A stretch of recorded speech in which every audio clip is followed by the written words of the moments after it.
మన ప్రియతమ నేత నరేంద్ర మోడీ గారు రోడ్ షో చేశారు.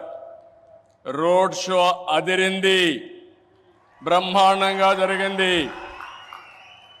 ఎక్కడ పోయినా ఒక విశ్వాసం, ఒక నమ్మకం మన ప్రధానమంత్రి గారి పైన ప్రజలకు ఉండడమే దీనికి కారణం. ఈరోజు మన రాష్ట్రానికి చరిత్రలో మిగిలిపోయే రోజు. ప్రధానమంత్రి గారి చేతుల మీదుగా 2,08,548 కోట్ల విలువైన ప్రాజెక్టులకి శంకుస్థాపనలు చేశాం, ప్రారంభోత్సవాలు చేశాం. ఇలాంటి శుభదినం నా జీవితంలో ఆంధ్ర రాష్ట్ర చరిత్రలో మొట్టమొదటిసారిగా జరిగిందని కూడా మరొకసారి విజ్ఞప్తి చేస్తున్నా. Green energy, NTPC green hydrogen park Pudimadaka దగ్గర 1,85,000 కోట్ల రూపాయలు పెట్టుబడులు పెడుతున్నారు.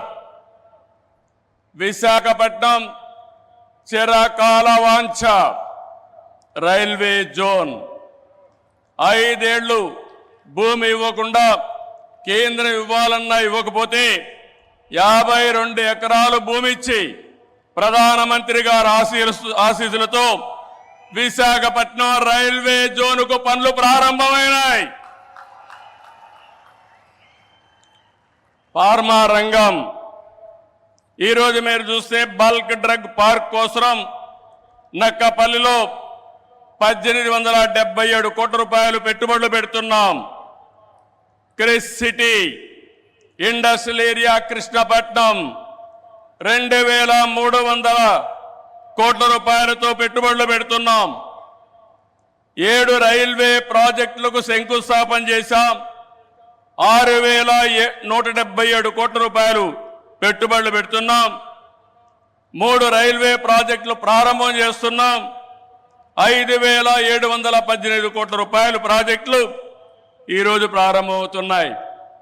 10 జాతీయ రహదారులకు శంకుస్థాపన, 321 కిలోమీటర్లు, దగ్గర 4,593 కోట్లు. 7 జాతీయ రహదారులకు ప్రారంభోత్సవం, 234 కోట్లు, 234 కిలోమీటర్లు, 3,044 కోట్ల రూపాయలు పెట్టుబడులు. ప్రభుత్వం వచ్చి 7 నెలలైంది. నరేంద్ర మోడీ గారు మొదటిసారిగా ఎన్నికలైన తర్వాత ఇక్కడికి వచ్చారు. వచ్చిన వెంటనే మీరు చూస్తే 2,548 కోట్లకు ప్రారంభోత్సవాలు, ఫౌండేషన్లు వేశారంటే ఆంధ్ర రాష్ట్రం మొత్తం వినపడేట్టుగా గట్టిగా చప్పట్లు కొట్టి నరేంద్ర మోడీ గారిని అభినందించాలి. ఇది మనం వారికి తెలియజేసి ధన్యవాదాలని చెప్పి కూడా నేను మీకు తెలియజేస్తున్నా. ఈరోజు మీరు ఒకసారి చూస్తే ఇలాంటి అనేక కార్యక్రమాలు అనునిత్యం చేపట్టి అభివృద్ధి పనులన్నీ చేస్తూ అసాధ్యాన్ని సుసాధ్యం చేసి ప్రజలకు దగ్గరైన వ్యక్తి నరేంద్ర మోడీ గారని చెప్పి నేను మీకు తెలియజేస్తున్నాను. ఈరోజు ఇంకొక పక్క మనం చూస్తే 1-2 కార్యక్రమాలు కాదు, అనేక కార్యక్రమాలకు శ్రీకారం చుడుతున్నారు. మోదీ గారి యొక్క అభిమానం కొంతమంది మాట్లాడుతున్నారు ఉత్తరాంధ్రకే పరిమితమని. కాదు, దేశం మొత్తం, ప్రపంచం మొత్తం మెచ్చే ఏకైక నాయకుడు నరేంద్ర మోడీ గారిని మీకు విజ్ఞప్తి చేస్తున్నా.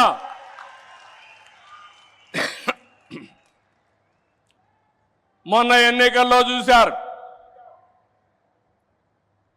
ఎన్డీఏ కూటమి మన రాష్ట్రంలో నరేంద్ర మోడీ గారు, మన మిత్రుడు పవన్ కళ్యాణ్ గారు, నేను కలిశాం. రాష్ట్ర చరిత్రలో 40 సంవత్సరాలుగా రాజకీయాల్లో ఉన్నాను. ఎప్పుడు కూడా ఇంత పెద్ద ఎత్తున గెలవలేదు. 93% స్ట్రైక్ రేట్, 57% ఓట్లేశారు. 175కు 164 సీట్లు గెలిచాం. 25కు 21 పార్లమెంటు గెలిచాం. ఈరోజు మిమ్మల్ని చూస్తే భవిష్యత్తులో కూడా ఎప్పుడు ఈ కాంబినేషన్ ఆంధ్రప్రదేశ్లో ఉంటుంది. నరేంద్ర మోడీ గారు దేశ రాజకీయాల్లో ప్రధానమంత్రిగా ఉంటారని చెప్పి కూడా నేను మీకు తెలియజేస్తున్నా. మొన్ననే మన ఎన్నికలు అయిన తర్వాత హర్యానాలో ఎన్నికలు జరిగాయి, మహారాష్ట్రలో ఎన్నికలు జరిగాయి. 2 ఎన్నికల్లో తిరుగులేని మెజార్టీతో ఎన్డీఏ గెలిచారు. అది నరేంద్ర మోడీకి ఉండే చారిస్మా అని చెప్పి నేను మీకు తెలియజేస్తున్నా. రేపు ఢిల్లీ వస్తా ఉంది, రాసి పెట్టుకోండి. గెలవబోయేది ఎన్డీఏ. దానికి కారణం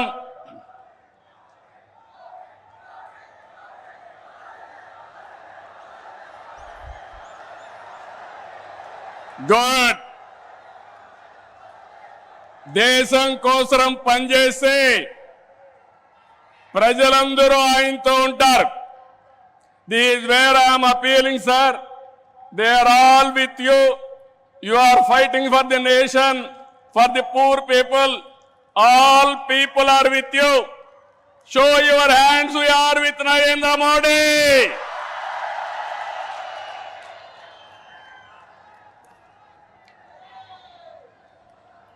ఈ రోజు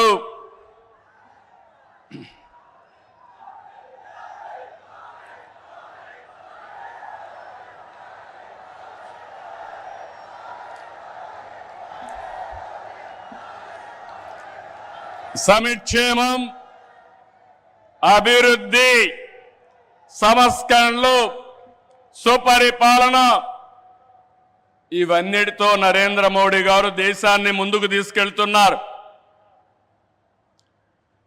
పీఎం కిసాన్ నిధి కింద ఏడాదికి 6,000 రూపాయలు రైతులకు అందిస్తున్నారు. కోవిడ్ సమయంలో ప్రారంభమైన 5 కేజీల బియ్యం ఉచితంగా ఈరోజు కూడా కొనసాగిస్తున్నారు.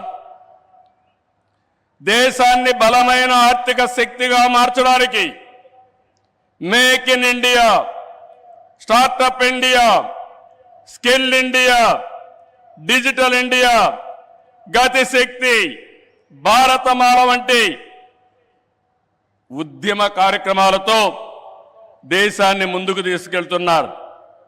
కరోనా సమయంలో సహాయం చేయడమే కాకుండా ఇప్పటికే మీరు చూస్తే కోట్లాది మంది ఇళ్ళు లేని పేదలకు ఇళ్లు కట్టించారు. ఇంకో పక్క మొన్ననే జనవరి 1వ తారీఖున ప్రత్యేకంగా కేబినెట్ పెంచి నేను రైతులతో ఉంటానని చెప్పిన వ్యక్తి నరేంద్ర మోడీ గారని చెప్పి నేను మీకు తెలియజేస్తున్నా. దీంట్లో 4 కోట్ల మంది రైతులకు లబ్ధి చేకూర్చే విధంగా పీఎం ఫసల్ బీమా కొనసాగిస్తూ నిర్ణయం తీసుకున్నారు. 3,850 కోట్లతో ఎరువుల సబ్సిడీని కొనసాగిస్తూ ఆ రోజు కేబినెట్ మీటింగ్లో నిర్ణయం చేశారు. ఇదే కాకుండా ఈరోజు మనం చూస్తే పేదల కోసం సీఎం సూర్యఘర్, కుసుమ్ వంటి కార్యక్రమాలు తీసుకుని ఎక్కడికక్కడ మన ఇంటిపైనే కరెంటు ఉత్పత్తి చేయడం, మన పొలంలోనే కరెంటు ఉత్పత్తి చేసుకుని భవిష్యత్తులో కరెంటు ఛార్జీల భారం లేకుండా పేదలకు అండగా నిలిచారు. ఇవన్నీ కూడా 7 నెలల్లో చేయగలిగారు. వారి విధానం సబ్కా సాథ్, సబ్కా వికాస్, సబ్కా విశ్వాస్, ఇదే నినాదంతో ముందుకు పోతున్నారు. అందుకే మీరు చూశారు 2014లో 11వ స్థానం భారతదేశం, ఇప్పుడు 5వ స్థానం.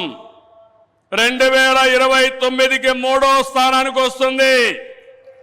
2047కి భారతదేశం ప్రపంచంలోనే మొదటి స్థానంలోనో 2వ స్థానంలో ఉంటుంది.